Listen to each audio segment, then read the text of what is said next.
सभी का बहुत बहुत अभिनंदन, बहुत बहुत स्वागत करते हुए हम आज की कक्षा का प्रारंभ करते हैं। प्रत्यय ज्ञानम कक्षा 10वीं के जो परिवर्तित पाठ्यक्रम है उसके अनुसार अद्य वयम मतुप त्व टाप इति प्रत्ययानां परिचय अभ्यासश्च करिष्यामः। आज हम आपके परिवर्तित पाठ्यक्रम में जो तद्धित प्रत्यय हैं उसमें मतुप त्व और टाप प्रत्यय जो है उनका हम अध्ययन करेंगे। नमो नमः।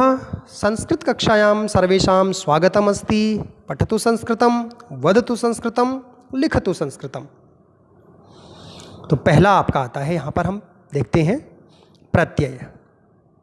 वे शब्दांश जो किसी मूल शब्द के या मूल धातु के अंत में जुड़ करके उसके अर्थ में परिवर्तन कर देते हैं या नवीन शब्द बना देते हैं, उनको हम प्रत्यय कहते हैं। प्रत्यय जो है वो 3 प्रकार के होते हैं, कृदंत, तद्धित और स्त्री प्रत्यय। अब कृदंत प्रत्यय किसे कहते हैं? धातुओं के अंत में जुड़ने वाले जो प्रत्यय हैं उनको कृदंत प्रत्यय कहते हैं, जो धातुओं के अंत में जुड़ते हैं। गम, पठ, चल, क्रीड, लिख, हंस, नम, पत, इस प्रकार की जो धातु है उनके अंत में जुड़ने वाले। तद्धित प्रत्यय शब्दों के अंत में जुड़ने वाले प्रत्यय, राम, लता या आप सबके जो नाम है वो भी शब्द रूपों में आते हैं। वो सभी नाम संज्ञा शब्दों के अंत में जुड़ने वाले जो प्रत्यय हैं वो तद्धित प्रत्यय कहलाते हैं। यही आपके परिवर्तित पाठ्यक्रम में है। स्त्री प्रत्यय पुल्लिंग शब्दों को यदि स्त्रीलिंग बनाने के लिए हम स्त्रीलिंग बनाना चाहें तो जिन प्रत्ययों का प्रयोग करते हैं वो सारे प्रत्यय स्त्री प्रत्यय कहलाते हैं। आपके परिवर्तित पाठ्यक्रम में तद्धित प्रत्यय और स्त्री प्रत्यय इन 2 का ही समावेश किया गया है। तद्धित प्रत्यय में आपके केवल 2 प्रत्यय हैं जो आपके पाठ्यक्रम में सुनिश्चित किए गए हैं। एक तो है मतुप और दूसरा है त्वा। स्त्री प्रत्यय में एक है केवल टाप प्रत्यय। यही आपके परिवर्तित पाठ्यक्रम में रखे गए हैं, तो हम केवल इन पर ही चर्चा करेंगे। तो पहले देखते हैं मतुप प्रत्यय। सूत्र है रसादिभ्यश्च, रस आदि जो है उनके साथ मतुप प्रत्यय का प्रयोग होता है। प्रायः रूप, रस, गंध, स्पर्श आदि जो गुणवाची शब्द हैं, गुणवाची शब्द, उनमें मतुप प्रत्यय का प्रयोग किया जाता है। अब मतुप प्रत्यय का थोड़ा सा अध्ययन कर लेते हैं। मतुप प्रत्यय में केवल मत शेष रहता है, अनुबंध लोप करते हैं। तो मतुप, मतुप में म और त हलंत है।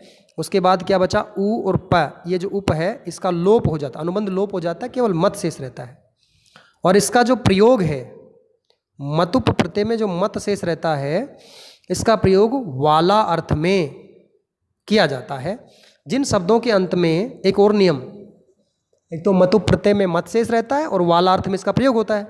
और जिन प्रत्ययों जिस इसका प्रयोग करेंगे जिन शब्दों में उनके अंत में ए या आ होता है, उनकी मात्रा होती है, स्वर होते हैं, उनमें जो मत होगा ना, म त, ये मत बचता है, उसमें इस मैं के स्थान पर वह हो जाता है। यानी कि मत के स्थान पर क्या हो जाएगा?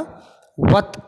कब होगा? जब शब्द के अंत में ए या आ की मात्रा आ रही हो तो मत के स्थान पर वत हो जाएगा। और अगर ए या आ नहीं आ रहा है, कोई अन्य स्वर आ रहे हैं, तब चलेगा मत। अब इसके थोड़ा सा उदाहरणों के द्वारा हम समझते हैं। जैसे पुल्लिंग में अगर ए या आ रहा है तब तो क्या होगा? वान। स्त्रीलिंग में वती, नपुंसकलिंग में वत। और ए और आ नहीं आ रहे हैं, कोई अन्य स्वर आ रहा है, ई आ रहा है, ऊ आ रही है अंत में उनकी मात्रा, तो चलेगा मतुप प्रत्यय में क्या जुड़ेगा? मत। उससे बनेगा मान पुल्लिंग में, स्त्रीलिंग में मति और नपुंसकलिंग में मत जुड़ता चला जाएगा। अब अगली स्लाइड के द्वारा इसे और बेहतर तरीके से समझते हैं। तद्धित प्रत्यय संज्ञा, विशेषण, कृदंत आदि प्रातिपदिक शब्दों के साथ लग करके अर्थ में परिवर्तन जो कर देते हैं उनको तद्धित प्रत्यय कहते हैं। तद्धित प्रत्यय में कारक विभक्तियां लगती हैं। विभिन्न अर्थों में प्रयुक्त होने वाले तद्धित प्रत्यय अनेक हैं, परंतु हम यहाँ पर केवल मतुप प्रत्यय का ही अध्ययन कर रहे हैं। यह वालार्थ में या जिसके पास है, इस अर्थ में स्वरांत जो शब्द होते हैं ना, जिनका अंत स्वरों से हो रहा हो, एक जरूर ध्यान रखना, अच यानी स्वर जिनके अंत में, और उन शब्दों के अंत में गुणवाचक स्वरांत भी कौन से? गुणवाचक शब्द बनाने के लिए इस प्रत्यय का प्रयोग होता है। मर्तु प्रत्यय में प्रयोग किया जाता है। उप का जो है अंत का लोप हो जाता है, मत से जुड़ जाता है। और जिनमें मैंने आपसे पहले कहा है ए या आ की मात्रा आती है, वहाँ पर मत के स्थान पर क्या जुड़ जाता है? वत। चलिए कुछ उदाहरणों के द्वारा इसको और स्पष्ट करते हैं। जैसे शक्ति, शर्त क्या थी? स्वरांत शब्द होना चाहिए। ई की मात्रा आ रही, स्वरांत हो गया। ई की आ रही तो मत ही जुड़ेगा। मतुप में क्या जुड़ा? मत। रूप बना शक्तिमत। और पुल्लिंग में क्या बनेगा? शक्तिमान। स्त्रीलिंग में क्या बनेगा? शक्तिमती। मैं यहाँ लिख देता हूँ एक रूप ताकि आपको समझ में आ जाएगा। शक्तिमती, ती बड़ी आएगी लास्ट वाली, शक्तिमती। ठीक है। अब यहाँ पर देखते हैं, मैं आपको बताता हूँ। जैसे मति, धन, मतुप, ये वाला मैंने कर दिया। इसका रूप बनेगा मति मत। ये नपुंसक लिंग में है, लेकिन इसी का रूप हम पुल्लिंग में बनाएंगे तो बनेगा मतिमान, पुल्लिंग। और इसका नपुंसक लिंग रूप तो मतिमत है ही। स्त्रीलिंग रूप क्या होगा? मतिमती। पहले ती छोटी, दूसरी है वो बड़ी आएगी। ये स्त्रीलिंग रूप है। अब इसमें जो दे रखे हैं वो समझते हैं। श्रीधन मतुप से बनेगा, पुल्लिंग रूप बनेगा श्रीमान। स्त्रीलिंग बनेगा श्रीमती, ती बड़ी आएगी। और नपुंसक लिंग रूप है श्रीमत। अगला देखते हैं। धी धन मतुप, वही स्वरांत आ रहा है, स्वरांत शब्द है, बड़ी की मात्रा आ रही है। उसके बाद मतुप प्रत्यय जुड़ा तो रूप पुल्लिंग बनेगा श्री। धी धन मतुप का बनेगा धीमान, यानी बुद्धि वाला या बुद्धि जिसके पास में है। स्त्रीलिंग रूप बनेगा इसका धीमती। और नपुंसक लिंग रूप लिखा है धीमत। अगला देखते हैं। बुद्धि धन मतुप, ई की मात्रा है, पुल्लिंग रूप बनेगा बुद्धिमान, अर्थात बुद्धि वाला या बुद्धि जिसके पास में है। और इसका स्त्रीलिंग रूप बन जाएगा बुद्धिमती। और नपुंसक लिंग रूप होगा बुद्धिमत। अगला देखते हैं। मधुधन मतुप, यहाँ ऊ आ रहा है, स्वर जो है स्वरांत शब्द होते हैं, ऊ आ रहा है। पुल्लिंग रूप बनेगा मधुमान, मधु वाला, शहद वाला या शहद जिसके पास में है। इसका स्त्रीलिंग रूप बनेगा मधुमती और नपुंसक लिंग रूप होगा मधुमत। अगला देखते हैं। इक्षुधन मतुप, पुल्लिंग रूप होगा इक्षुमान, गन्ने वाला या जिसके पास गन्ने हैं। और इसी का अगर हम स्त्रीलिंग रूप देखें तो होगा इक्षुमती। बिल्कुल सही है, इक्षुमती। और नपुंसक लिंग रूप होगा इक्षुमत। अगला देखते हैं। कीर्ति धन मतुप, तो इसका पुल्लिंग रूप बनेगा कीर्तिमान, कीर्ति वाला, यश वाला या कीर्ति जिसके पास में है। अगर इसी का हम स्त्रीलिंग रूप देखें तो बनेगा कीर्तिमती, कीर्ति वाली, यश वाली या कीर्ति जिसके पास में ऐसी स्त्री। और नपुंसक लिंग रूप होगा कीर्तिमत। अब इसकी अगली स्लाइड पर चलते हैं। यहाँ पर हमने एक ही रूप के द्वारा, जैसे इसमें मैंने समझाया था आपको, जिस किसी शब्द में स्वरांत जो है ए या आ स्वर आ रहा हो, वहाँ पर मत के स्थान पर क्या जुड़ जाएगा? वत। पुल्लिंग में रूप होगा वान, स्त्रीलिंग में वती और नपुंसक लिंग में वत। इसके उदाहरण देखते हैं। रस धन मतुप, यहाँ ए की मात्रा है, पुल्लिंग रूप बनेगा रूप धन मतुप का रूपवान, रूपवती, रूपवत। तीनों लिंगों में पुल्लिंग, स्त्रीलिंग, नपुंसक लिंग। रस धन मतुप का पुल्लिंग रसवान, स्त्रीलिंग रसवती, नपुंसक लिंग रसवत। गंध धन मतुप का पुल्लिंग गंधवान, स्त्रीलिंग में गंधवती, नपुंसक लिंग में गंधवत। स्पर्श धन मतुप का पुल्लिंग रूप बनेगा स्पर्शवान, स्त्रीलिंग में स्पर्शवती, नपुंसक लिंग में स्पर्शवत। वर्ण धन मतुप का पुल्लिंग में वर्णवान, स्त्रीलिंग में वर्णवती, नपुंसक लिंग में वर्णवत। इसी प्रकार से स्नेह और यश के रूप बन जाएंगे। ए आ को छोड़ के श्री, बुद्धि, आयुष और मति के रूप हम पहले समझ चुके हैं। मधु, भूमि और गो, इसके रूप भी हम समझ चुके हैं। पुल्लिंग, स्त्रीलिंग और नपुंसकलिंग में ये जो आपके सामने दे रखे हैं इसी प्रकार से परिवर्तन होंगे। आगे बढ़ते हैं। आपका है अगला त्वा। त्वा प्रत्यय, इसमें दोनों दे रखे हैं, त्वा और तलने के लिए हम जो पाठ्यक्रम आपका है उसमें त्वा प्रत्यय है। तो इसकी परिभाषा को देखते हैं पहले। भाववाचक संज्ञा बनाने के लिए जो मतु प्रत्यय था वो गुणवाचक शब्द बनाने के लिए था, संज्ञा बनाने के लिए। ये त्व प्रत्यय भाववाचक संज्ञा बनाने के लिए त्व और तल प्रत्यय का प्रयोग होता है। तो आपके पाठ्यक्रम में त्व, इसको उदाहरण देखते हैं कुछ। मूर्ख धन त्वा, नपुंसक लिंग में चलते हैं, इसके बनेगा रूप मूर्खत्वम। विद्वस धन त्वा से बनेगा विद्वत्वम। यह जो है भाववाचक शब्द बनाते हैं और नपुंसक लिंग में इसके रूप चलते हैं। अगली स्लाइड की ओर बढ़ते हैं जिसमें आपके त्वा के और रूप दे रखे। महत्व धन त्वा से बनेगा महत्वम। पवित्र धन त्वा से बनेगा पवित्रत्वम। पशु धन त्वा से बनेगा पशुत्वम। गुरु धन त्वा से बनेगा गुरुत्वम। लघु धन त्वा से बनेगा लघुत्वम। मित्र धन त्वा से बनेगा मित्रत्वम। और एक नियम पढ़ते हैं। त्व प्रत्यांत शब्द जो है सदैव नपुंसक लिंग में होते हैं और इनके रूप फल के अनुसार चलते हैं। फलम, फले, फलानी। पशुत्वम, पशुत्वे, पशुत्वानि। इस प्रकार से इसके रूप चलते हैं। अब हम अगले प्रत्यय की ओर बढ़ते हैं।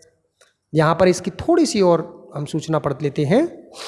त्व जो आपका है ये मैंने लिखित रूप में आपके लिए तैयार किया है। त्व प्रत्यय तस्य भावस्त्वतलौ, भाववाचक शब्दों का निर्माण करने के लिए, संज्ञा बनाने के लिए इसका प्रयोग होता है।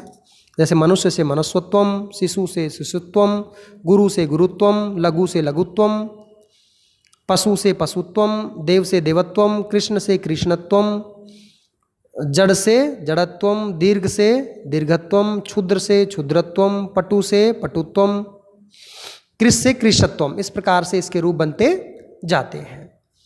तो ये तो हो गए आपके मतुप और त्व प्रत्यय। अब ये तीसरा जो प्रत्यय आपके पाठ्यक्रम में है वो है स्त्री प्रत्यय। पहले इसकी परिभाषा जानते हैं। स्त्री प्रत्यय कहते किसे हैं? पुल्लिंग शब्दों में जिन प्रत्ययों, पुल्लिंग शब्दों में जिन प्रत्ययों को लगा करके स्त्रीलिंग या स्त्रीवाचक शब्द बनाए जाते हैं उनको हम स्त्री प्रत्यय कहते हैं। बहुत सारे प्रत्यय हैं। कौन कौन से हैं? जैसे एक तो आ की मात्रा लगाने वाले हैं टाप, ज्ञाप, चाप। ई की मात्रा लगाने वाले गीप, गीस, गीन, ये हैं।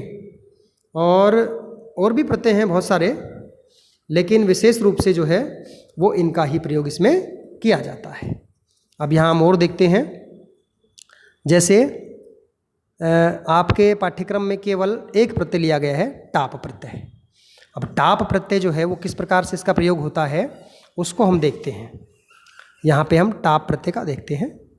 एकारांत पुल्लिंग शब्दों से स्त्रीलिंग शब्द बनाने के लिए टाप प्रत्यय का प्रयोग किया जाता है, जिसमें क्या शेष रहता है? आ, केवल आ स्वर शेष रहता है। देखते हैं उसका प्रयोग हम कैसे बनाते हैं।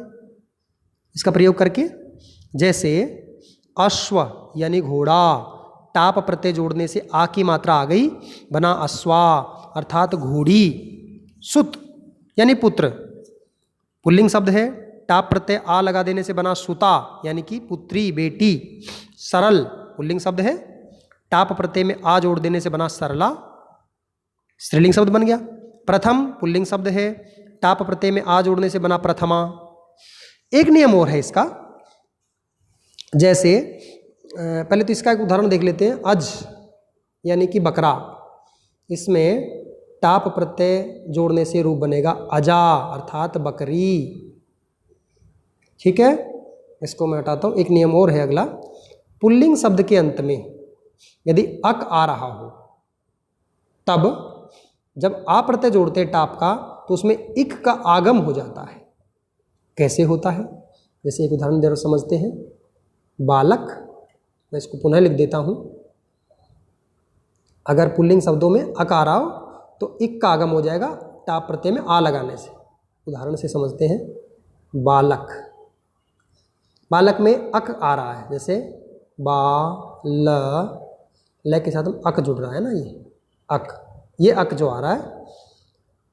अब यहाँ पर हम जब टाप प्रत्यय जोड़ेंगे तो टाप का क्या बचेगा? आ। ये आ जुड़ने से पहले जो अक है ना, इस अक में इक जुड़ जाएगा। तो इक कैसे जुड़ेगा? जैसे बा ल, अक के स्थान पे हो गया इक, तो ये इक आ गया। ल तो हलंती है। उसके बाद जो टाप प्रत्यय में क्या बचा था? आ। अब इसको जोड़ दो, बा, ल में एक ही मात्रा, ली, कै था, और कै में हमने क्या करा? आ जोड़ दिया, बालिका। बालक में टाप प्रत्यय जोड़ने से बनेगा बालका नहीं, बालिका रूप बनेगा। इस तरह से यहाँ पे है बालिका। ये मूसक, चूहा, पुल्लिंग, टाप प्रत्यय जोड़ने से मूसका नहीं बनेगा, मूसिका। शिक्षक से बनेगा शिक्षिका। साधक में टाप प्रत्यय जोड़ने से बनेगा साधिका। गायक, गाने वाला, पुल्लिंग शब्द है, टाप प्रत्यय का आ जोड़ने से बनेगा गायिका, गाने वाली। नायक, अभिनेता, अभिनय करने वाला। नायिका, अभिनय करने वाली। इस प्रकार से इनमें रूप परिवर्तित हो जाते पुल्लिंग से स्त्रीलिंग में। तो आशा है आप सबको आपके जो तद्धित और स्त्रीलिंग प्रत्यय थे, तद्धित में मतुप और त्व, स्त्रीलिंग में केवल टाप प्रत्यय, इस वीडियो के द्वारा आपको बेहतर रूप से समझ में आए होंगे। और इसको अच्छी तरह समझने के लिए इस वीडियो को बार बार देखिए। ठीक है, अब हम इसको समाप्त करते हैं। सर्वेषां कृते धन्यवादः। पुनः मिलामः। जयतु संस्कृतं, जयतु भारतम्।